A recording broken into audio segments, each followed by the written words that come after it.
नमस्कार मंडळी, आपलं स्वागत आहे तेजा स्टुडिओ या युट्यूब चॅनलवर। आज आपण पाहणार आहोत की प्रीसेट म्हणजे काय आणि त्याचं इंटरनल स्ट्रक्चर कशा प्रकारे असतं।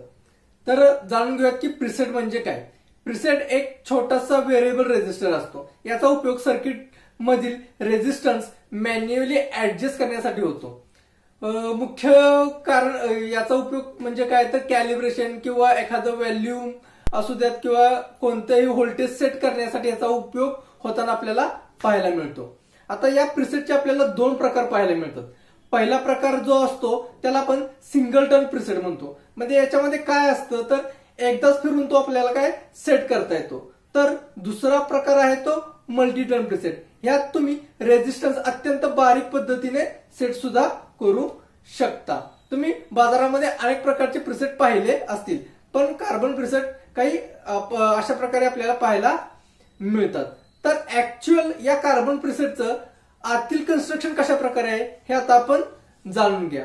तर एक कार्बन ट्रॅक असतो किंवा सिरेमिक ट्रॅक असतो आणि म्हणजे काय तर एक रेझिस्टिव्ह पदार्थचा एक अर्धगोल ट्रॅक असतो आणि त्यावर काय असतं की एक वायपर जो आपण फिरवत असतो।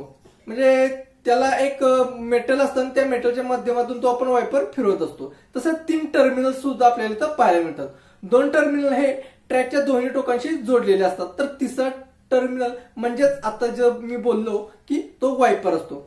जेव्हा तुम्ही स्क्रू ड्रायव्हरच्या मदतीने किंवा एखादं प्लास्टिक नॉबच्या मदतीने फिरवता तेव्हा वायपर ट्रॅकवर हलतो आणि त्यानुसार काय होतं तर रेजिस्टन्स बदलतो। म्हणजे तो समजा जर 10K असेल तर तो 0 ते 10च्या बिटवीन मध्ये जो आपल्याला काहीतरी व्हॅल्यू दाखवतो। कारण की जिथे तुम्ही सेट कराल तो 9 वर सेट कराल, 5 वर सेट कराल, तो तसा आपल्याला सेट होताना आपल्याला पाहायला मिळतो।